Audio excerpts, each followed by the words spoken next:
नमस्कार दोस्तों, स्वागत है आप सभी का आपके अपने YouTube प्लेटफॉर्म राजस्थान क्लासेस पर।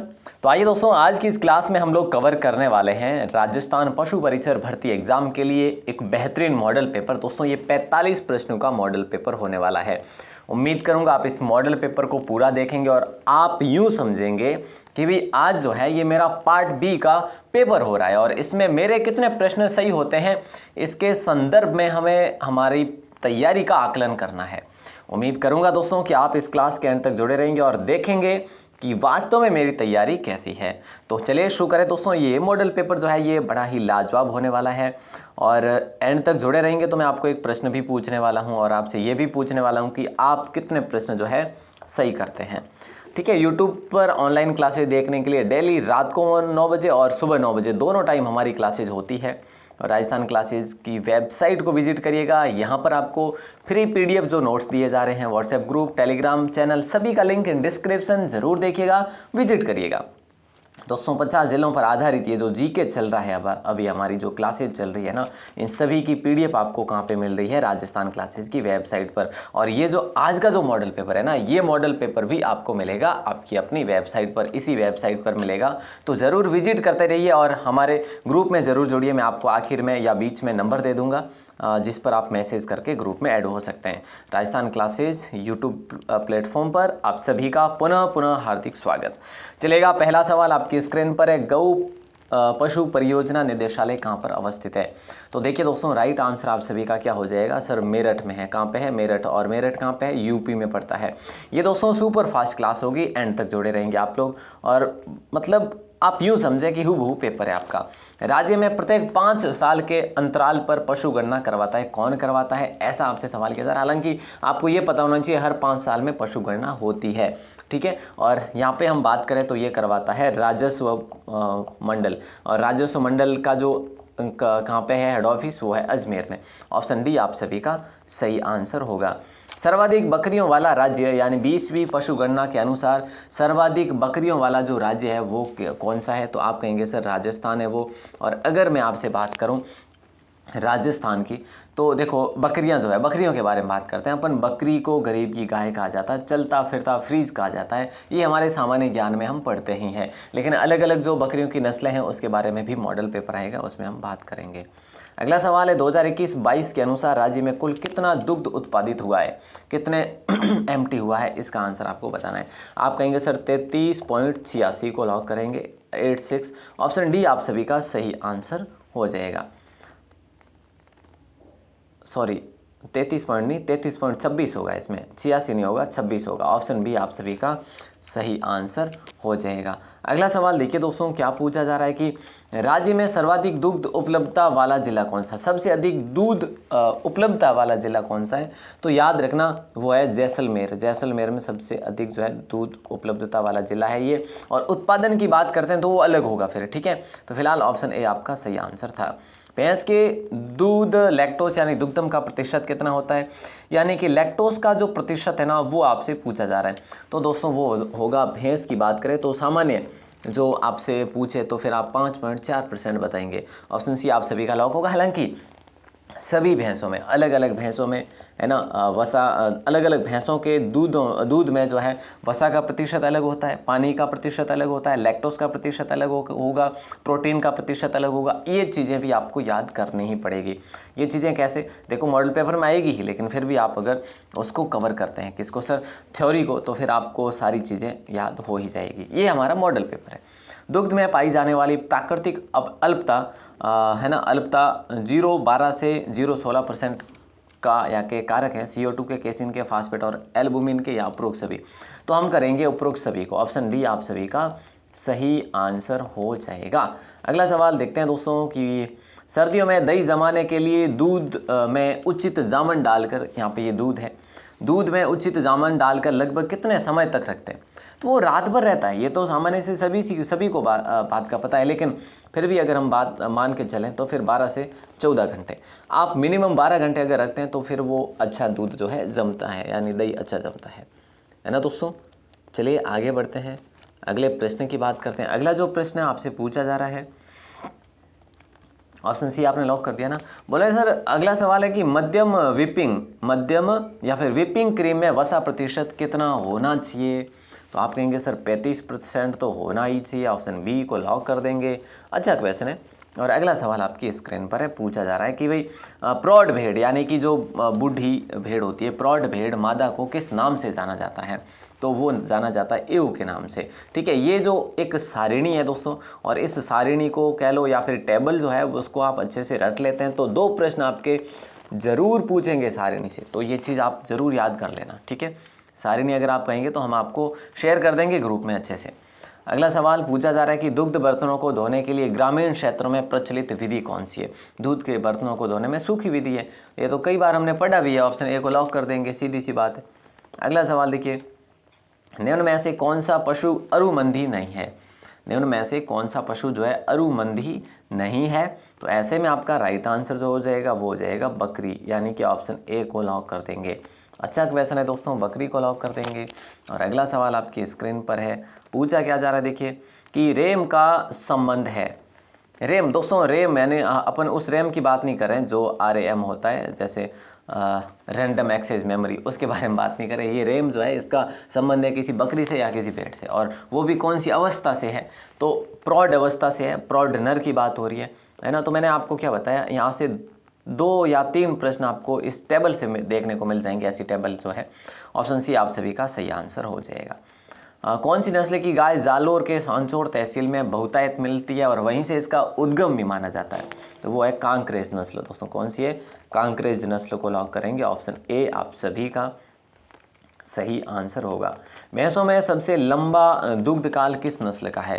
भैंसों में सबसे लंबा जो दुग्ध काल है वो किस नस्ल का है, तो वो मेहसाणा नस्ल का है दोस्तों। मेहसाणा लिखो या फिर मेहसाणा लिखो, उससे कोई फर्क नहीं पड़ता, ऑप्शन सी आपका सही आंसर हो जाएगा। बकरी की नस्लें चेगू व चांगथान को किस उद्देश्य से पाला जाता है, आखिर क्यों। बहुप्रयोजन है क्या, बाल के लिए, मोहेर के लिए, मांस के लिए, पश्मीना। बिल्कुल सर पश्मीना को लॉक करेंगे, है ना। बकरी की जो नस्लें, एक तो चेगू नस्ल है, एक चांगथान नस्ल है। ठीक है, तो ये दोनों जो है ना, दोनों नाम से, और बहुत आसान है याद करना, चेगू, चांगथान, पश्मीना, है ना, बिल्कुल आसान है सब। एक तो श है हालांकि, एक है च, है ना, तो दोनों को रिलेट करके याद कर सकते हैं। ऊंट पशु में मध चक्र कितने दिन का होता है। ऊंट पशु में मध चक्र जो है वो कितने दिन का होता है, तो याद रखिएगा 23 दिन का होता है दोस्तों। और ये क्वेश्चन हमने एक मॉडल पेपर के तहत पढ़ा भी था। अगला सवाल है कि सारकोप्टिव कैमेलाई किस पशु रोग का कारक है। किस पशु रोग का कारक है, मेंज है ना, मेंज या सर्रा रोग या कैमल फॉक्स या पाई का रोग। आप कहेंगे सर ऑप्शन ए को लॉक करेंगे, मेंज को लॉक करेंगे। ठीक है ना, इंपॉर्टेंट सवाल है भैया, बहुत महत्वपूर्ण सवाल है ये आपका। अगला सवाल देखिएगा क्या पूछा जा रहा है कि पशु प्लेग रोग की उष्मायन जो अवधि है ना वो कितनी है। पशु प्लेग रोग की उष्मायन अवधि जो है वो कितनी है, तो राइट आंसर आप सभी का हो जाएगा ऑप्शन सी, यानी 3 को लॉक कर लो। 3 से लेकर 7 दिन तक की होती है, ऑप्शन सी आपका करेक्ट आंसर होगा। अगला सवाल है किस पशु रोग में मृत्यु दर 18 से 90% व उष्मा अवधि 1 से 2 दिन है।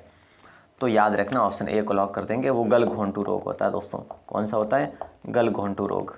ठीक है, ऑप्शन ए को लॉक कर देंगे। अच्छा क्वेश्चन है, अगला सवाल है कि राष्ट्रीय पशु आनुवंशिक संस्थान ब्यूरो एवं पशु आनुवंशिक संस्थान कहाँ पर अवस्थित है। तो याद रखना ऑप्शन ए को लॉक कर देंगे, आनंद को। ठीक है, आनंद को लॉक कर देंगे दोस्तों। अच्छा क्वेश्चन है। और अगला सवाल आपकी स्क्रीन पर है कि राज्य में प्रथम पशुगणना कब संपन्न हुई है। राज्य में प्रथम पशुगणना जो है कब संपन्न हुई, इसका आंसर आपको बताना है। आनंद को लॉक कर दिया ना, बिल्कुल पिछले का, हाँ बिल्कुल सही है। तो राज्य में प्रथम पशुगणना की बात करें तो सबसे पहला जो हुआ था ना वो तो हुई थी 1919-20 से दोस्तों। डिजिटल कौन सी हुई है ना, सॉफ्टवेयर के माध्यम से। और अगर बात करें तो जो स्वतंत्र भारत में पहली कौन सी हुई है, ये सारी बातें आपको पता होनी चाहिए। हालांकि सवाल आएंगे लेकिन फिर भी देखो, 20वीं पशुगणना 2017 के अनुसार देश में मवेशी केटल की संख्या कितनी है कुल, है ना। तो ये कितने मिलियंस है, 192.49 मिलियंस है। तो दोस्तों ऑप्शन ए आपका करेक्ट आंसर होगा। और ये प्रश्न आप अच्छे से रट लेना, हो सकता है एग्जाम में पूछा जाए सीधा। अगला सवाल है कि राजस्थान में 2021-22 के अनुसार प्रति व्यक्ति दिन दूध की उपलब्धता कितनी रहती है। तो दोस्तों याद रखना 1 1150 ग्राम रहती है ना, 1150 ग्राम यानी कि 1150, ऑप्शन सी को लॉक कर लेंगे। और वर्ष 2021-22 में भारत में दुग्ध उत्पादन कितना हुआ? वर्ष 2021-22 में भारत में दुग्ध उत्पादन कितना हुआ? तो दोस्तों वो हुआ है 221.0 MT हुआ है। और इसके बारे में भी आपको याद रखना है, जो दूध की बात करें ना, दूध के संबंध में जो भी हमारे सवाल बनते हैं वो अच्छे से आपको याद होने ही चाहिए। अगला सवाल है कि 2021-22 के अनुसार भारत में दुग्ध उत्पादन में राजस्थान का स्थान कौन सा है? तो याद रखना दोस्तों, पहला स्थान है। ऑप्शन ए आप सभी का सही आंसर हो जाएगा।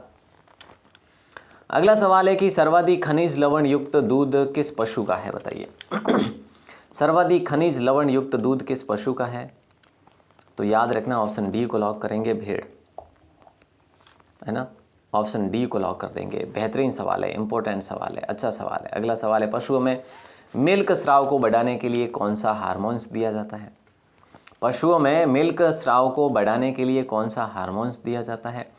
तो याद रखना दोस्तों, ऑप्शन ए को लॉक करेंगे, प्रोलैक्टिन। प्रोलैक्टिन को लॉक करेंगे, ऑप्शन ए को।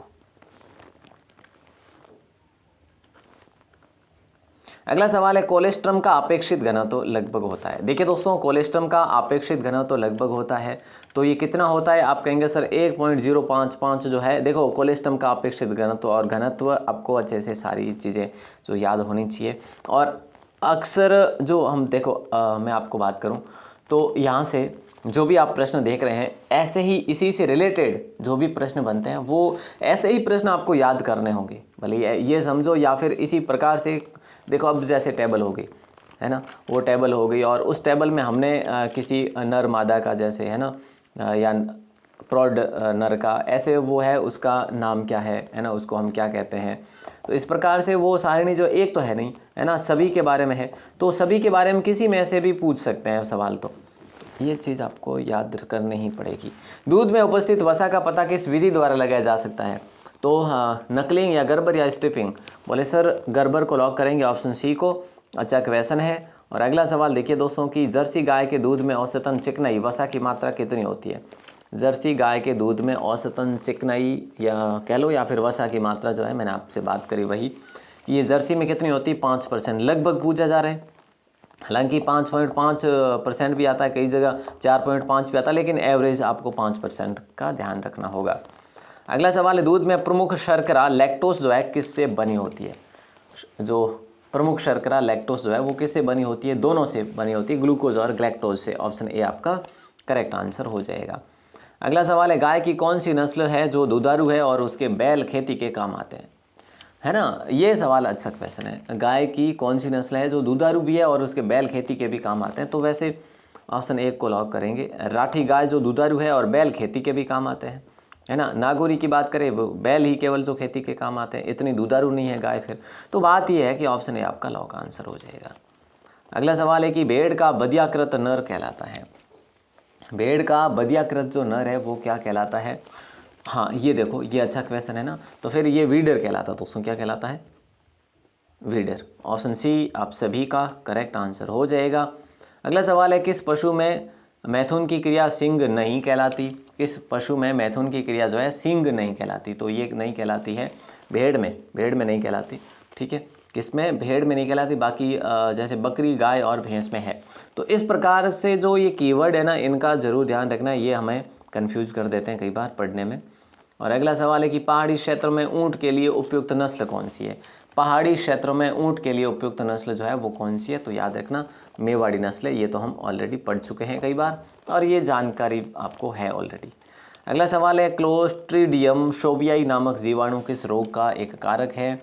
तो याद रखना दोस्तों, ऑप्शन ए को हम लोग लॉक कर देंगे, ब्लैक क्वार्टर। ब्लैक क्वार्टर को लॉक करेंगे, ऑप्शन ए आप सभी का सही आंसर हो जाएगा। ओके दोस्तों, आगे बढ़ते हैं, अगले सवाल को देखते हैं कि बदबूदार दस्त, सांस लेने में तकलीफ व सीटी की आवाज़। देखो, बदबूदार दस्त, सांस लेने में तकलीफ और सीटी की आवाज़ मुर्गियों में किस रोग के लक्षण है? यहाँ पे लक्षण लिखा है वैसे, ठीक है, लक्षण है। तो याद रखना दोस्तों, ये न्यूकैसल के हैं या फिर चेचक या खूनी पेचिश या फिर पुलोरम। बोले सर न्यूकैसल रोग का लक्षण है, ऑप्शन ए को लॉक किया जाएगा। अगला सवाल देखते हैं, पूछा जा रहा है क्या कि बछड़े बछड़ियों यानी काफ में सींगों को हटाने के लिए प्रयोग में लेते हैं। बछड़े बछड़ियों या फिर उसे आप जैसे कहते हैं ना काऊ काफ, तो काफ में सींगों को हटाने के लिए प्रयोग में लेते हैं किसको? पोटाश को, सादा नमक को, या फिटकरी को, या नीले तोते को। ऑप्शन होगा बी, कास्टिक पोटाश को प्रयोग में लेते हैं। तो इसका राइट आंसर आप सभी का हो जाएगा ऑप्शन किसका? पशु में पेचिश रोग का कारण क्या है दोस्तों? कौन सा लॉक करेंगे हम लोग? ऑप्शन ए लॉक करेंगे, प्रोटोजोआ को लॉक करेंगे, ऑप्शन ए। ठीक है, ओके सर, क्लियर है। अगला सवाल है कि वर्ष 2021-22 के अनुसार राजस्थान भारत का कितना प्रतिशत ऊन उत्पादित करता है? तो ऊन उत्पादित करने वाला जो है ना, ये थोड़ा क्वेश्चन जो है हमारा ठीक नहीं हुआ, क्वेश्चन जो है पूरा नहीं छपा। तो याद रखना दोस्तों, ऑप्शन जो है आपका सी लॉक हो जाएगा, 45% को लॉक करेंगे। और अगले सवाल की बात करते हैं कि गोबर गैस में सर्वाधिक मात्रा में कौन सी गैस रहती है? गोबर गैस में सर्वाधिक मात्रा में कौन सी गैस रहती है? तो आपका जो गोबर गैस में सर्वाधिक मात्रा में कौन सी गैस रहती है, तो आपका जो राइट आंसर होगा ना वो हो जाएगा CFC को लॉक करेंगे। क्लियर है? बिल्कुल सर। अगला सवाल है कि हाथी घास के नाम से कौन सी घास को जाना जाता है? हाथी घास के नाम से कौन सी घास को जाना जाता है या जानते हैं? तो नेपियर घास को हाथी घास के नाम से भी जानते हैं। ऑप्शन ए आपका लॉक आंसर होगा। निम्न में से कौन सा पशुओं में पाए जाने वाले अंत परजीवी का उदाहरण नहीं है? देखो ध्यान से देखना, ये सवाल आंसर अच्छा है। निम्न में से कौन सा पशुओं में पाए जाने वाले अंत परजीवी का उदाहरण नहीं है? तो कौन सा नहीं है? बोले सर मोनेजिया है, टॉक्सोकेरा भी है, लोअर फ्लूप भी है। इन तीनों के बारे में याद रखना है, लेकिन नहीं है। ऑप्शन डी जो है वो नहीं है। ऑप्शन डी आपका लॉक आंसर हो जाएगा। अगला सवाल है कि मस्कावी व वरदान की 4 फसल की प्रमुख किस्म है? मस्कावी व वरदान की 4 फसल की प्रमुख किस्म है। तो राइट आंसर आप सभी का हो जाएगा ऑप्शन सी, यानी कि बरसीम को लॉक कर देंगे, है ना। बिल्कुल अच्छा क्वेश्चन था दोस्तों, बरसीम। ऑप्शन डी को लॉक करा है आपने, बहुत बढ़िया। और ऑप्शन सी को ही करा ना लॉक? हाँ ठीक है, अच्छी बात है। तो इस प्रकार से दोस्तों हमारा ये मॉडल पेपर कंप्लीट होता है। और आपसे निवेदन रहेगा कि आप इस क्लास में जुड़े रहे हैं ना एंड तक, तो फिर आप हमें ये बताओ कि आपके 45 में से कितने प्रश्न सही हुए। हमने 45 प्रश्न पूरे पढ़े हैं मात्र 17 मिनट में, है ना। तो उम्मीद करूँगा आप इस क्लास के एंड तक जुड़े रहे हैं और पूरा लुत्फ़ उठाया है क्लास का। टेलीग्राम ज्वाइन कर सकते हैं दोस्तों, व्हाट्सएप ग्रुप ज्वाइन कर सकते हैं। आप हमें इस नंबर पर मैसेज भी कर सकते हैं अपना नाम और ज़िला लिखकर, ठीक है। 8107670333 अपना नाम और ज़िला लिखकर ही मैसेज करें, है ना, ताकि मैं आपको अपने ग्रुप में ऐड कर सकूं। वहाँ पे दोस्तों PDF भी मिलेगी और क्लासेस की लिंक भी मिलेगी, ठीक है। तो सभी की लिंक वहाँ पे प्रोवाइड करवाते हैं, लेकिन ऐसा नहीं कि आप एक्टिव ना रहो, तो ग्रुप में एक्टिव रहना पड़ेगा आपको, है ना। तो ज़रूर। और क्लास कैसी लगी आज आपको सिर्फ कमेंट करना है ना। क्लास कैसी लगी, कितने प्रश्न सही हुए हैं। बाकी राजस्थान क्लासेस की वेबसाइट को ज़रूर विजिट करिए आप लोग। करना कुछ नहीं है, वैसे मैंने आपको बताया ना कि आपको गूगल क्रोम में जाना है, ठीक है। और गूगल क्रोम में जाने के बाद में टाइप करना है आपको राजस्थान क्लासेस। देखो जैसे राजस्थान क्लासेस मैंने लिखा, ठीक है। राजस्थान क्लासेस टाइप करने के बाद में आपके सामने ये अपनी वेबसाइट ओपन होकर आ जाएगी, राजस्थान क्लासेस EDU करके, है कि नहीं। तो इस पर क्लिक करोगे तो देख सकते हो आप, ये फ्री ऑफ कॉस्ट ये वेबसाइट आपके सामने आ जाएगी, है ना। जैसे देखो ये 150 प्रश्नों का पूरे मॉडल पेपर 25 मॉडल पेपर आपको यहाँ पर मिल जाएंगे पशु परीक्षर के। ये फ्री कोर्स है कंप्लीट, ये PTT के नोट्स है ना। इस प्रकार से आप हमें पढ़ भी सकते हैं यहाँ से। और ये देखो न्यू राजस्थान GK 2024, अगर आप इस पर क्लिक करोगे, है ना, तो फिर आपको सारी GK की PDF जो है यहाँ पर मिल जाएगी फ्री ऑफ कॉस्ट। ओके दोस्तों, तो मिलते हैं हम अगली क्लास में। तब तक के लिए जय हिंद, वंदे मातरम। और पहली बार हो चैनल पर तो सब्सक्राइब करना ना भूलिएगा।